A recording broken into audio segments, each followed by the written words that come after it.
When you partner with Axon, you immediately gain access to a full range of products and solutions designed to meet the complex needs of today's grower. We carry all major brands and sizes of tires and wheels. We specialize in large diameter wheels for large equipment. We have one of the largest OEM replacement wheel inventories in North America. Known for extreme flotation setups, duals, and triples, we have wheels for all makes and models of tractors, sprayers, combines, and grain carts. If we don't have the wheel in stock, we'll custom build, sandblast, and paint in-house. There isn't a more vast inventory in North America dedicated to helping dealers move more iron. With facilities on the West Coast and in the heart of the Midwest, leverage our 230,000 square feet of indoor inventory to solve any problem a grower may have. Move more iron with Axon.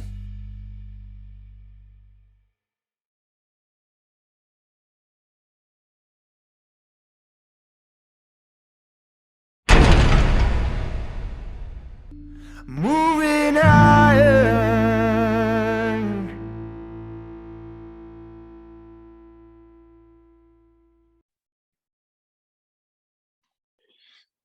Hello and welcome to Moving Iron Podcast. I've got I don't know, Adam, you've been on here once or twice already? Yeah, a few times. Yeah. Got Adam Verner back here from Elite Ag down in North Florida, South Georgia, and over in Alabama a little bit there. He covers primarily, you're a Krone dealer, you got some AGCO lines that you carry, and you've got a few other short lines that you carry. So you are a pretty busy fellow when it comes to this time of the year, because I imagine you're right on the cusp of getting in the field and chopping some corn silos about this time of year. That's it. Yeah. We've already started. A few of our customers that are way down in South Florida, they're like a different continent down there. It's a different continent when you get south of Orlando. Those guys have been going at corn silage for a few weeks now, but we got about 10 days here, about June 15th, is usually our go time for North Florida. That's where we start and kind of where we really go. And we'll start June 15th, migrate up through South Georgia, all the way up into North Georgia through about the middle of August is our corn season.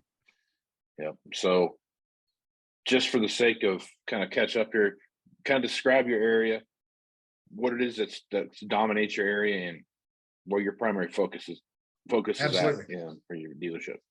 Yeah, so Southwest, really all of South Georgia, but Southwest Georgia is kind of primarily where we are. It's primarily row crop dominated in terms of ag. Cotton and peanuts would be the two major row crops. And, back late 2000s there, when corn shot up there, we all figured out how to grow some corn. So, now we're 300 plus bushel corn in a good rotation, kind of falls in a good rotation there for that. And when wheat's up, we'll have some wheat just like this year. So last year we've had a little wheat around. Actually got a lot of produce. We had some meetings with some guys today on some produce, a lot of green bean. I mean, you name it, green beans, tomatoes, sweet corn's coming out right now. We've got a ton of watermelons. So all your watermelons you eat for 4th of July, it's coming up here. All the watermelons you eat is going to come out of South Georgia here in my area. Ships, and mainly it goes all the way up the East Coast and some into the Midwest, but all the way up the East Coast. All the 4th of July watermelons come from around here. So that's kind of our what the main crops are here in South Georgia. But for us, where we try to be different, for us as a dealership, we concentrate on commercial dairies, beef guys, and commercial hay.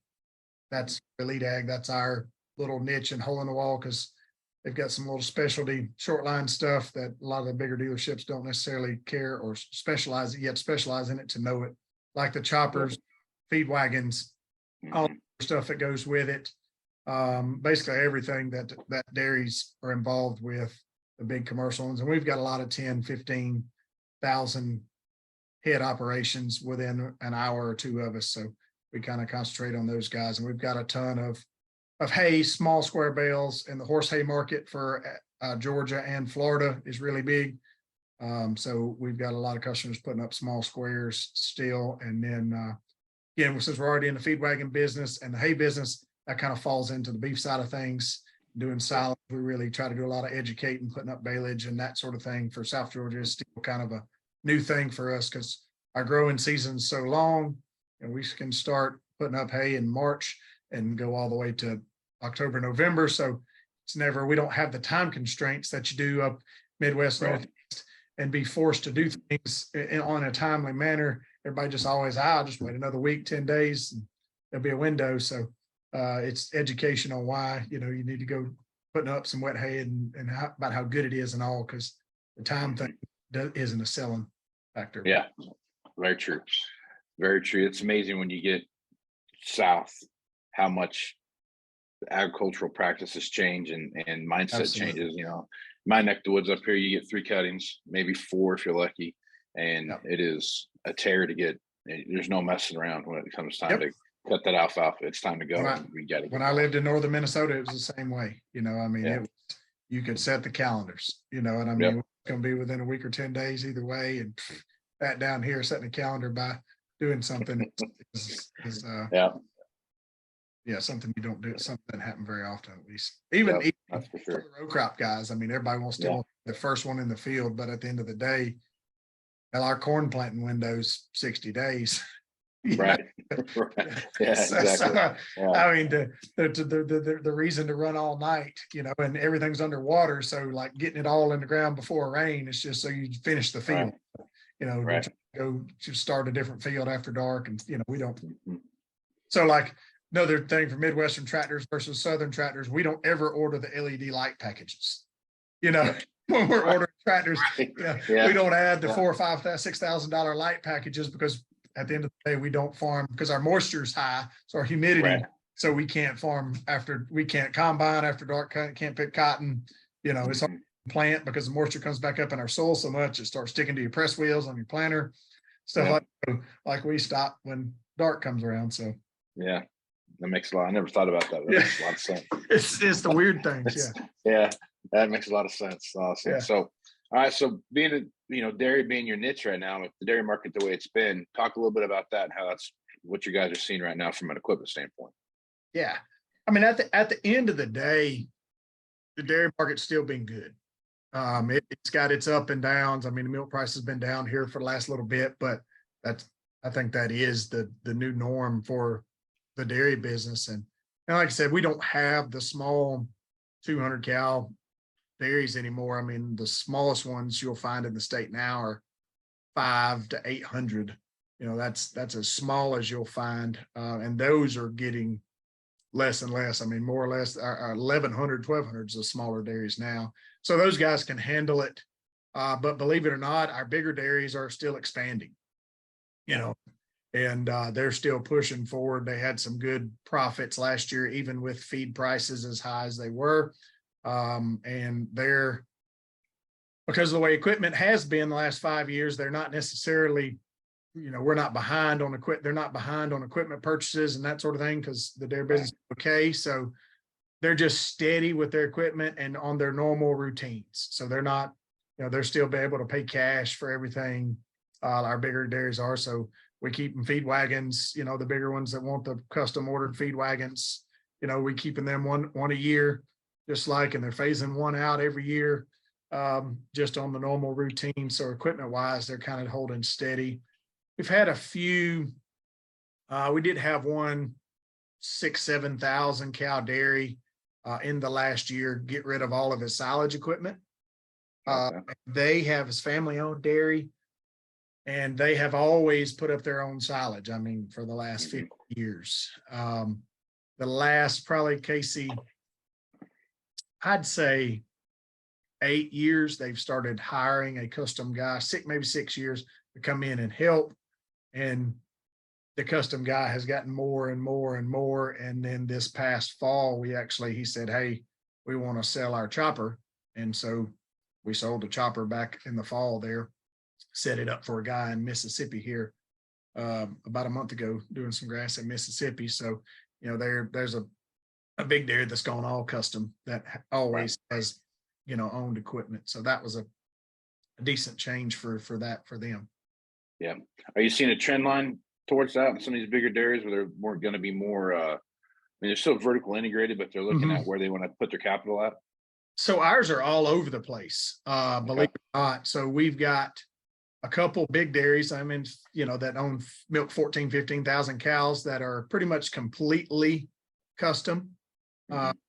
Even hiring the farmers to grow. So hiring outside farmers to grow all their feed, outside custom guys to come in and cut it, and maybe they farm 800,000 acres around a couple of their dairies that they've had forever.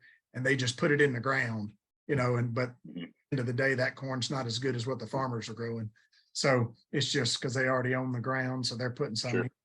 Got two other really big dairies that do things completely opposite. I've got one dairy that he owns all the ground, but he hires a farmer. Basically, this farmer quit farming and just works for the dairy full time, roughly 4,500 acres, and they triple crop it. Their goal is to have a plant growing, a seed in the ground, I should say, 310 days out of the year. Oh, wow. So you think of 3 crops, you've got, Right. just 2 weeks basically is their goal between harvest and having another seed in the ground. Wow. 4,500 acres. So in a sense that row cropper is farming, almost 14,000 acres, covering almost 14,000 acres for the year. Yeah. Now, so he hires this custom guy, so to speak, to do all the planting, spraying, dirt work. He actually keeps in-house, and the dairy owns its own choppers and trucks and packing tractors. So they keep part of the operation in-house. And then I've got another dairy that's right up the road, about an hour up the road. That's again, 12,000 cows or so. They're the complete opposite.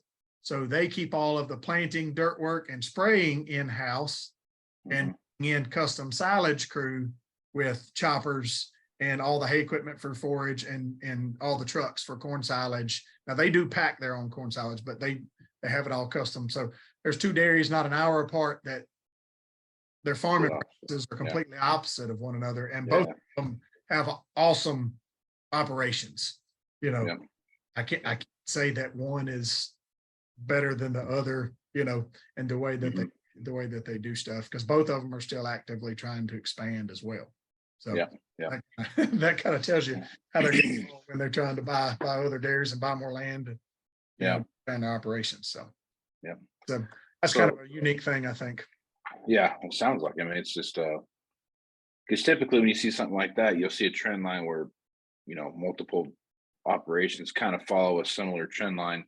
Trend set line, because typically those guys are all work, they know each other and they're talking to each other, and they kind of best practices and those kind of things, they share those things back and forth. But to have so dynamically different what they do, it definitely kind of tells you where they're at and in their mindset. It's all working for everybody, Now, and in North Florida, there's a few that are actually more like the Riverview, a big dairy group up there in Minnesota, South Dakota.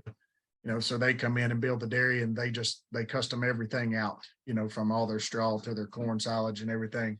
And so we've got a few dairies there in North Florida that are 100%, they hire out everything, they just milk cows. Yeah. So we've got basically all 3 different ones, relative. Yep. So you can't talk about the deep south there without really talking about the number of tractors that are out there of cotton, taking as many tractors as it needs to operate there. And that's kind of slimmed off a little bit here with introduction of the Bell automated Bell cotton pickers and those kind of things. Roller picker, there's what I'm trying to say. As those kind of come along, you see some of that tractor stuff, but there's still a lot of tractors down there in the south. So I guess looking at where we were 2 years ago, where if you had one, you were a 3-eyed unicorn someplace, and now if you've got and you probably got a few sitting around there, I guess. So taking a look at that market now and the swing that you've seen, Adam, I guess talk a little bit about that and what the changes in the market you've seen over the last couple of years. Yeah, so Casey, for us, it's still the big tractors. So when I say high horsepower, 200 horsepower, Plus. What we consider high horsepower, those things are still all pre-order. I mean, that comes in, whether we're talking green, red, blue, doesn't matter. You know, most all of those things are pre-sold before they come in. Us with versatiles on our high horsepower as well, struggling to get the new ones. So the new equipment on the high horsepower tractor side is still awful short. 150 down, you're seeing those pop up on all the dealership lots and more. And we would be the same on our AGCO side with our Massey. We've got a good selection of them and good order pipeline coming for the next year or so. So we're happy where we're sitting. We're probably a little higher than we want to be on the little guys, but as far as South Georgia and with all the peanuts and stuff, it's still really tight. We've seen some guys switch from green to red or go to the fence or we've had guys that have come to us and said, hey, we want to trade up and buy some more versatiles. And physically, we don't have a new tractor to sell them. Right. And they feel like they want to go ahead and trade now. And so we've had some trade out and go to a different color, nothing based on and switch between deer and case and Fendt and all those. And it has nothing to do with the used ones they were getting rid of. It was just when they were ready to trade for their operation, it was basically all they could find. Right. One unique thing that maybe change our market as far as the number of 8R, high horsepower tractors our guys have to own. We've had a self-propelled peanut combine come into the mix through Colombo, which is the company out of Brazil. Yep. It's called the Avanti. And I haven't had that much experience with it, just talking with Claxton, with Eddie, about it. And we've got some mutual customers that have run them. And they didn't do that well last year, but they did well enough for my customer to say, like, we're going to hold up ordering some tillage equipment because if these things work, it's going to change the way we farm. Okay. Yeah. Because the unique thing about South Georgia or the South, and I'll include North Carolina in this too, the southeastern farmers is we have to own 3 harvesters: peanut combine, regular general combine for corn, and then a cotton picker, and the cotton picker is one of Deere's $1 million machines. And the combines aren't far behind. And, a peanut combine they're not overly expensive. I mean, they're a couple $150,000, $200,000. So relative, they're not as expensive, but if you want to farm 1,000 acres of peanuts, you better have 4 to 5 of them. And then 4 to 5 8R tractors to put in front of them. Sure. Stump carts. And you need one peanut inverter, so peanut digger per 2 pickers. So if you have 4 pickers, you've got 2 buggies and 2 diggers. So you need 8 8R tractors to roughly do 1,000 acres of peanuts. Gotcha. So is that this Colombo peanut combine? Is it doing all that one pass now? So it's 8. So no, it's not. There's no way, because you have to let the peanuts dry. So you have peanuts. We're still kind of 6 rows at a time. So 6 36-inch rows, so 20 foot at a time. You invert them, you let them sit on top of the ground and dry down for about 3 days roughly before you come back with the combines and pick them. But the Colombo is actually 8 rows. So it's the first one that's 8 rows, and it has a folding header because their headers actually are 4 independent. Each row is an independent header. It's a neat concept. And it's picking, they're able to go a little faster. They have a rotary design that's different than our KNCs and Amadas that are the main ones. They're able to almost do with one of the self-propelled what 3 pull types can do. Okay. They weren't quite holding up, and I mean, obviously, it's a brand new product, so you're gonna have some bugs there. Yeah. But the other cool thing is you can actually put a corn head on it and shell some. Really? They did shell some corn with it, and you can only run like an 8 row on it or something. So it's not going to change. You're not going to see these things popping up all over North America because it's not going to do what 50 series or an S series combine is going to do. Sure. But for us down here, we don't have the grain storage and grain handling infrastructure to handle a 12-row corn head just about. I mean, there's Right. very few of our farmers have the grain bin storage and or drying capacity to handle a 12-row corn head. So Right. 8 rows fine, and going slow at picking corn again, because our weather, we're not constricted by our weather. Just let it sit for another, day or two or week if it rains, so if we can take this one machine and cut out 2 or 3 tractors on the tractor side and not have to buy a combine, because again, we can own 2 or 3 of these Columbos for the peanut side of things, and then we'll use those 2 or 3 to shell some corn. Yeah. Like now we don't have to own, now these bigger farmers that own 12, 15, the guys, some customers we were at today, they own 25-ish, and it's almost 20 8Rs. So if you can cut that by half and or turn it into some articulated, now we can go with bigger tillage equipment, bigger planting equipment, because at the end of the day, we're still 12-row stack fold planter. Right. And limited to the tillage equipment that we can pull because we only have 370 horse. Right. 340 horse is a popular size. So that's our biggest limiting factor for us down here is horsepower, because we've got to go back down a row of peanuts multiple times, whether we're spraying, digging, or picking, and then also go back down our cotton rows for lay-by and spraying purposes. Yeah. So that's our row crops dominate for us. So your customer that was holding off on the tillage stuff, that changed the ways farming, he was thinking bigger tillage pieces, and he just wanted to make sure it was going to work, right? Correct. And so instead of buying, say, like I was telling you earlier, our lambkins, so limited to a 20-foot, high-speed disc or 340 horse, for 8R 340. That's all we can pull in our sandier dirt. That's all we can pull. So if he can, get rid of some of the 8Rs, maybe trade up for a 9R, now we can get a 33-footer, Sure. Yeah.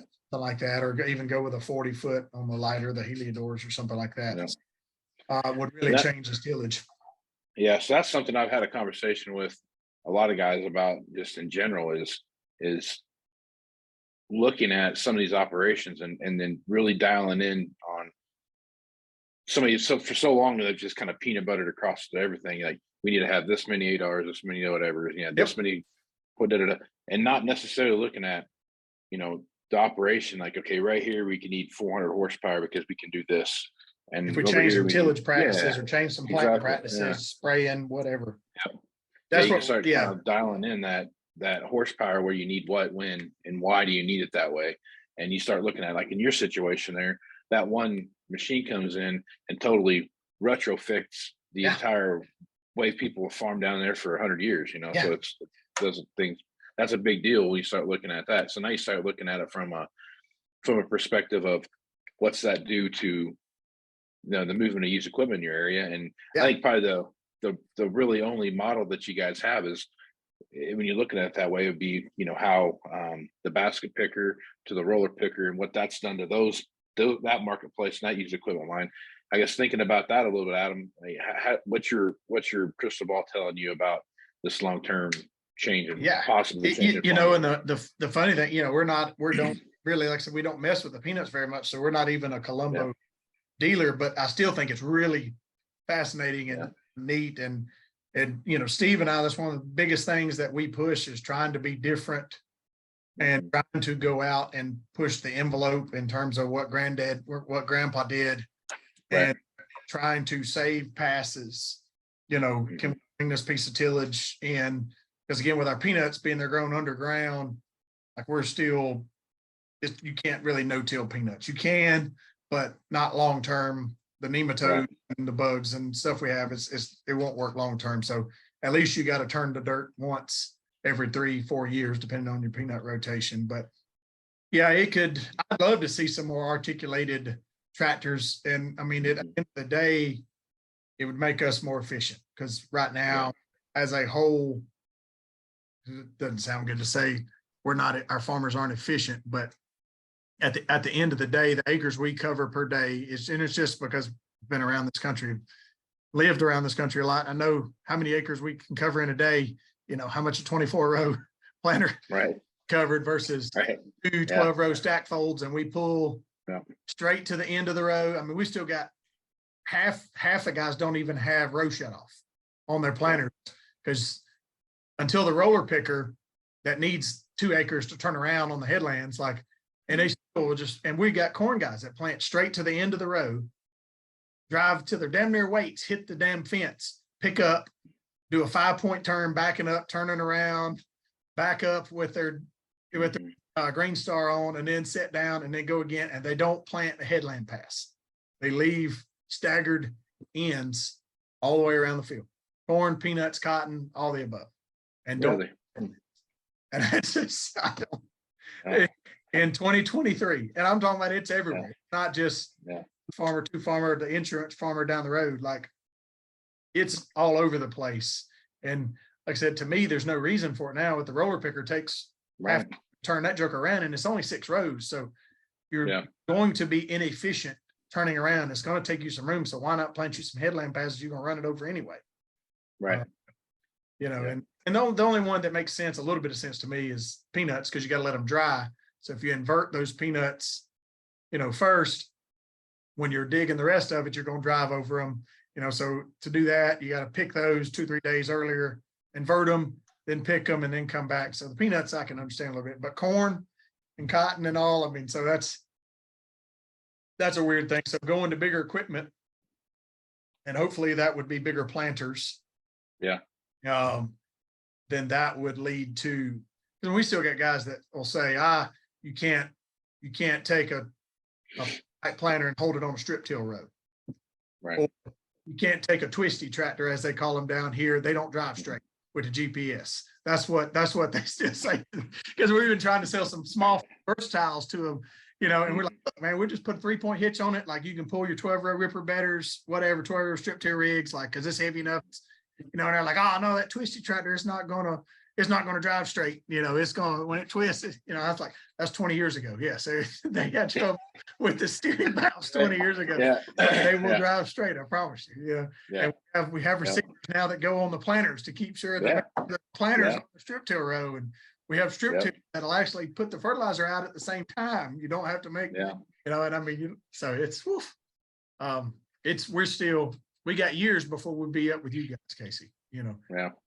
Well, we still see some, I think that's the difference in climates where you live at. I mean, where we're at, we're pressed to get things done as efficiently as we possibly can, and as much as we can possibly go. And, and we're down your neck of the woods, it's just, like you said, you got 60 days to plant corn, no big deal. Yeah. Right.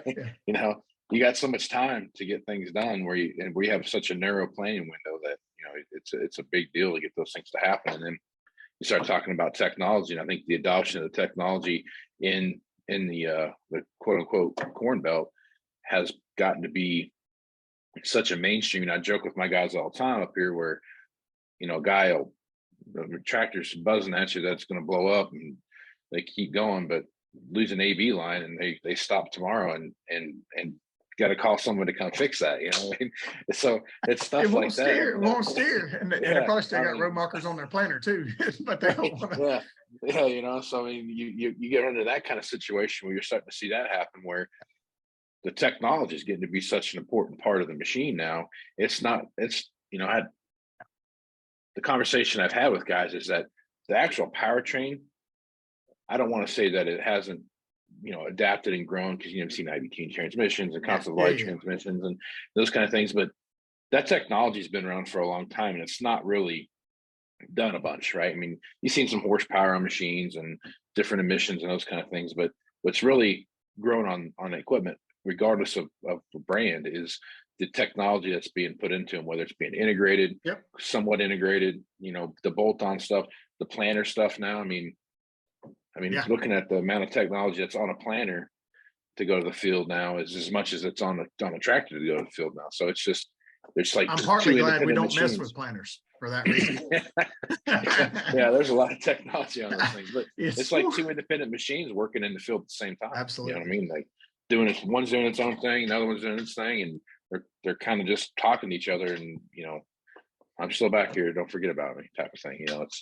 it's amazing to watch that growth of technology and how that's coming along. The customers that you have down there that are embracing that technology side of it, at whatever level it is, I mean, is it a generational thing that you see where more of this stuff's coming in, or is it kind of just, I finally saw the light and I'm, regardless of age, I'm jumping on the technology bandwagon? The first ones tend to be my generation, if they've got a guy and their son or whatever in their 40s or whatever, and in some cases there's a couple guys that run their whole operation and they're in their 40s by themselves, and 10,000 acres. They push it, because the acres that they're covering. And then I've also got some of my best friends that I went to college with that are my same age that farm 2,000 acres and they just take her easy.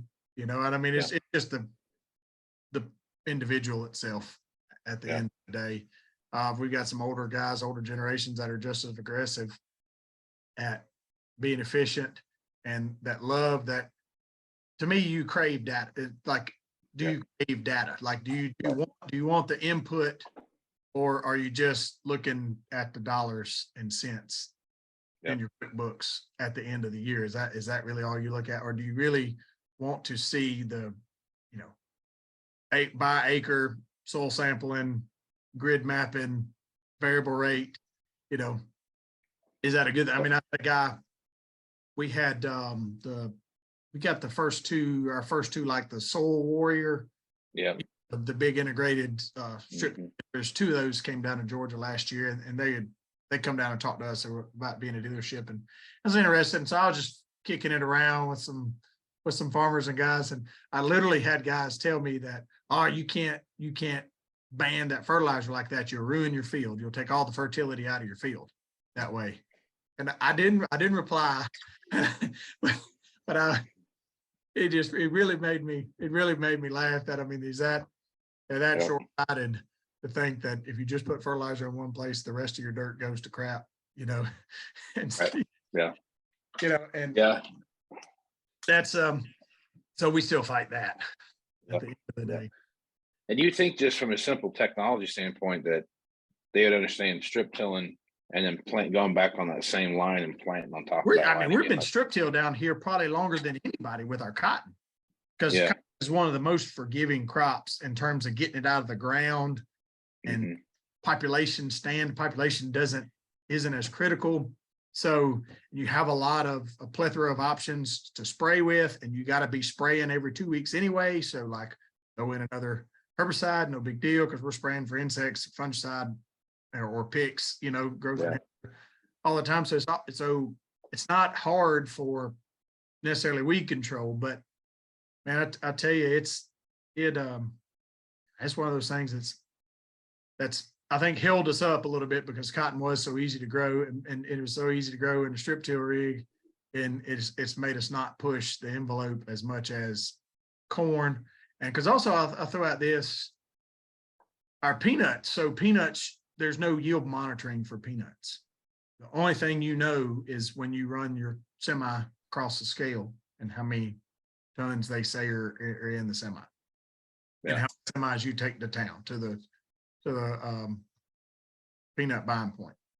Because the cameras that are looking for, in your grain elevators, they can't tell the difference between a peanut and a clod of dirt. Oh, really? Okay.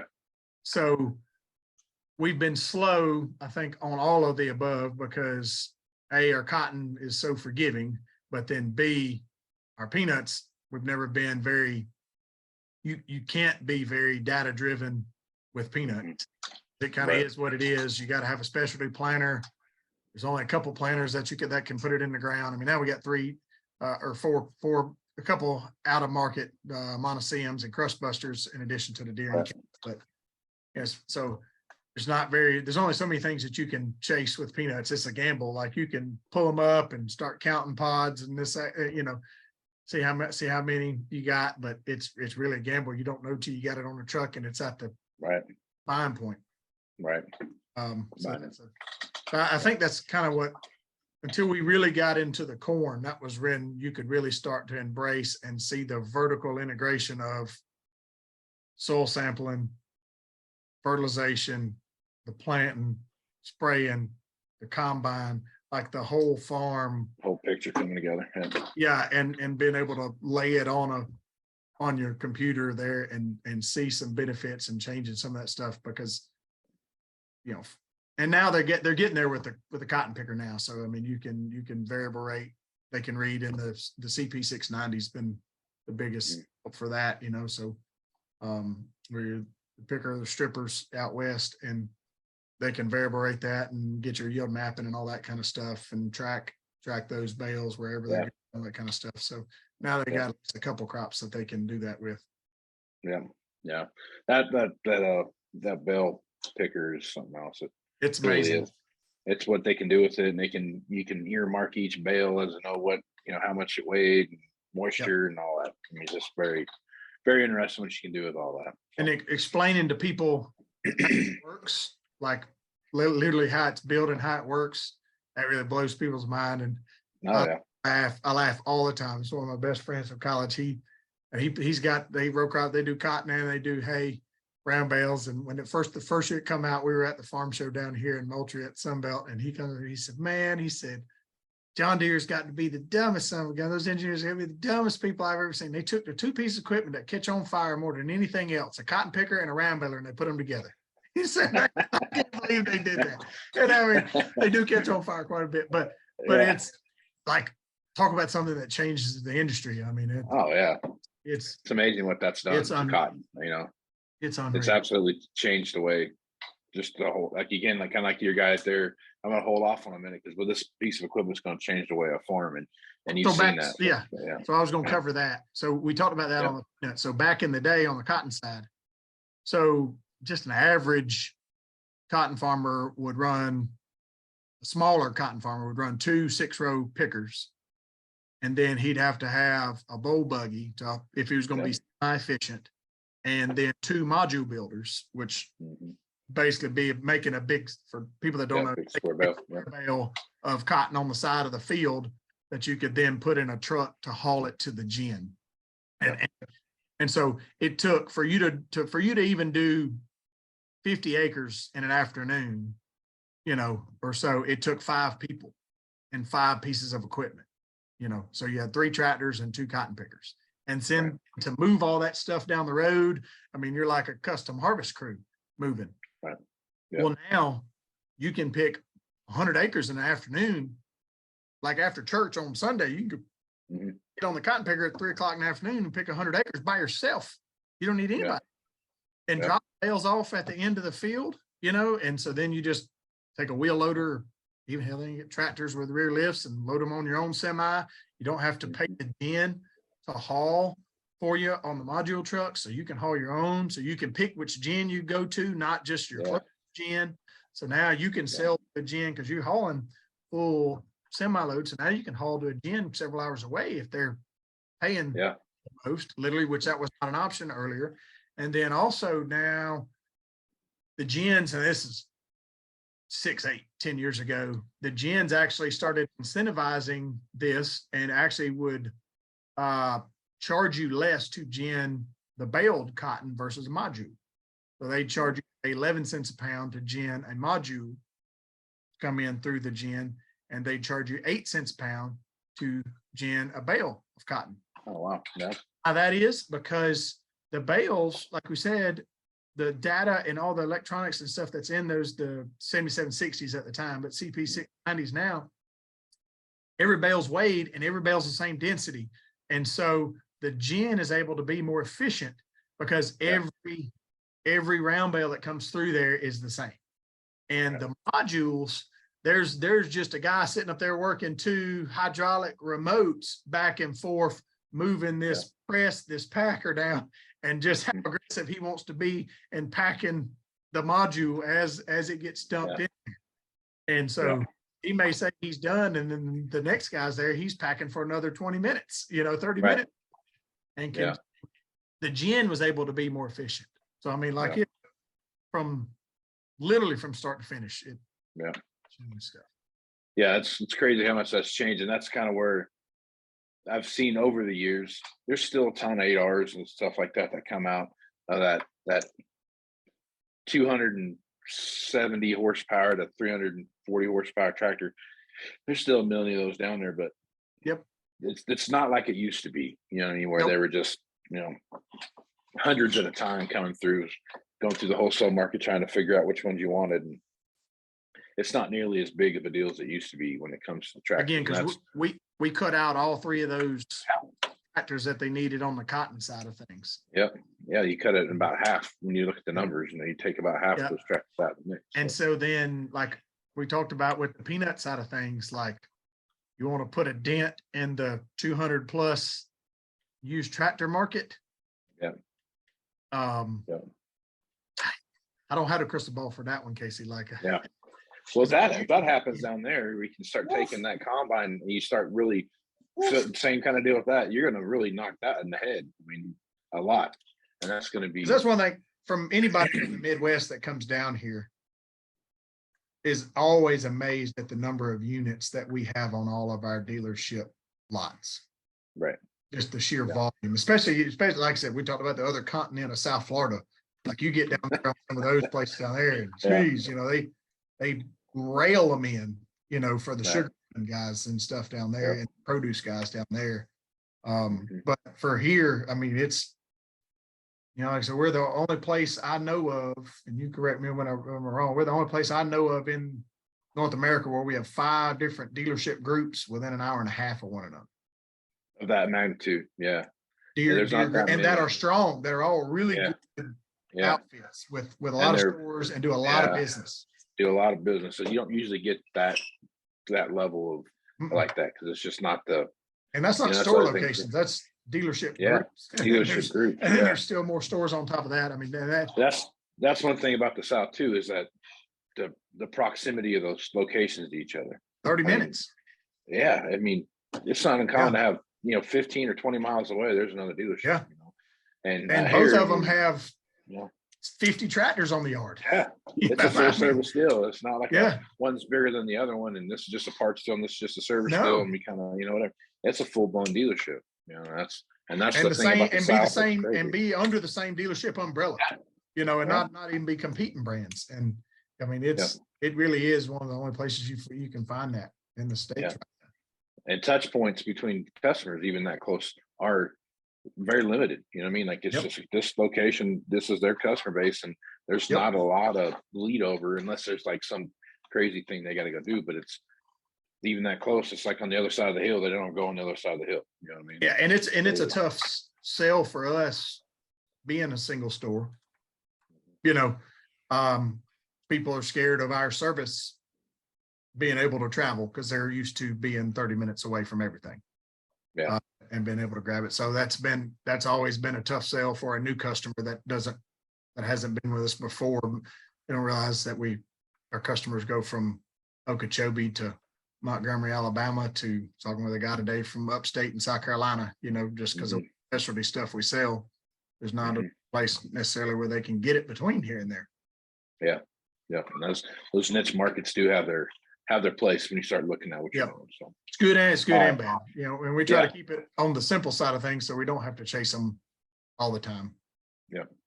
All right. Last thing here, and we'll wrap it up. Let's talk a little bit about what you see happen in the used chopper market. So it's choppers are choppers, it seems like they get the short end of the stick, even shorter end of the stick than combines get. So, you're looking at the chopper market right now. What do you see as some of the headwinds in front of you, and what do you see as some of the positive stuff headed your way? And again, I told you, for us, all of our guys are kind of in their own rotation. We're not going to have a big influx of guys buying new machines like this year. That's just where we're at in our rotation of machines. So we're not flush with used ones either. So that's kind of a good thing in a way. I still struggle with this high horsepower used market and where those machines are going to go. I mean, I think we had the same conversation a couple of years ago on the podcast, and I still don't know where the 9900s, the 990 Colossus, and these big 1180 Crones, that are $1 million machines, who buys a $600,000-$700,000 2,000 hour machine. I don't. Right. Yeah. I don't know. I don't know how many of those guys are out there. Yeah. without the manufacturers stepping up and having some sort of, like Klaus research program on combines. Yeah. And hey, you check all these boxes. The dealership has some skin in the game to go back and put the manufacturer's extended warranty on it of some sort. I don't even think necessarily third party could make me feel good about 600,000, 700,000 on a used machine. Yeah. That's completely warranty. That was out a custom guy, with who knows H2A worker running it. Right. That market I still think is going to be a challenge. Honestly, Steve and I both have seen, we've actually sold more little ones for us, more 600 horsepower machines, simply from a cost perspective. Yeah. They're actually pretty dang efficient in our down here for our grass and stuff, and the number of hours that we put on machines.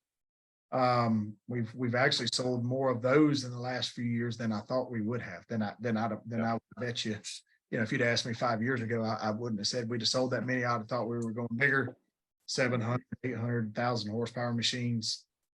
But we have had a few high horsepower Crones come in. They were from one of our better operators. And everybody knew that. So we were able to find homes for them. Yeah. But we've had some high horsepower machines that come here and be here 2 years until somebody's machine just happens to tear up in a different part of the country. And they wonder why we have it priced the way we do, because we want you to have it. There's nothing wrong. We're not hiding anything. Like we'll run it through the shop again just for you. We want you to have it. We're not trying to.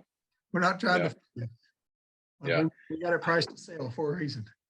And I think that way the point you just made on about everything, you look at combines, big 4-wheel drives, all those things, where you're starting to look at some of these machines coming through that are, 600,000, 700,000.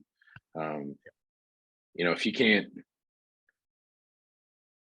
especially on some of these bigger combines, if you were X9s, some of the stuff where you're looking at a lot of these machines where the new smaller machine is your direct competition for the used piece that you're selling. It's a cheaper, exactly. It's cheaper for you to buy this brand new used one or the brand new smaller one than it is the used big one. And I think that's playing into some of these people's decision-making processes. You at least you think it's got to be somewhere in the back of their mind going, I could buy one brand new one of these and not this brand new used one or this used one over here. Yeah, that's the same price. So the other thing, like with us, I talked infrastructure on grain handling. So we don't have the grain handling facilities for X9s down here. We don't have the drying capacity. We don't have the co-ops. We don't have the local elevators. We don't have that.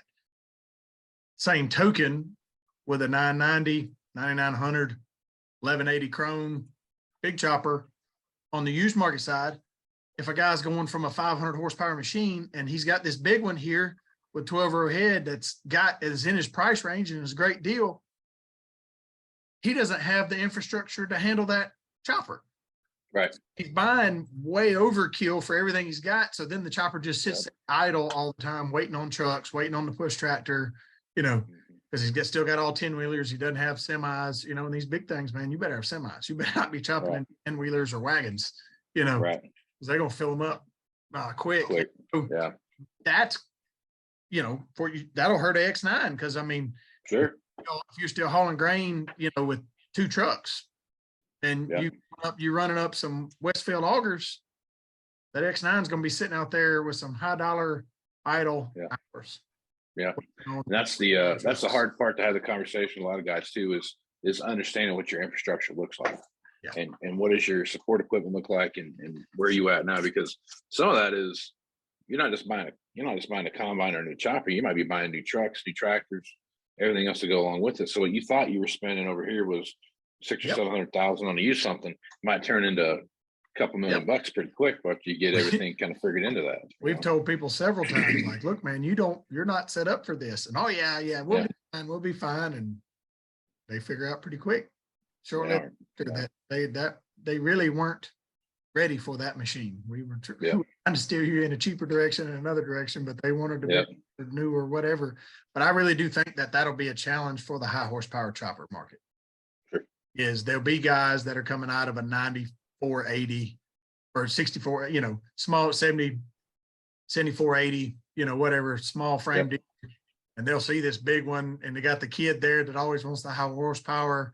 And all right, we this big 12-row head, and they're going from a 6-row head to a 12-row head. Right. Then, Same speed, same miles per hour through the field, cutting twice as much. I mean, you're not just doubling your volume, you're probably tripling or quadrupling. And still got their 7410 with a loader track and the bucket don't even have a blade on it. That's what they're packing with. Yeah. Yep. So, you see that a lot. Now we're going down feed quality problems that are blamed on the chopper. Not on the support equipment's out there. That's for sure. For sure.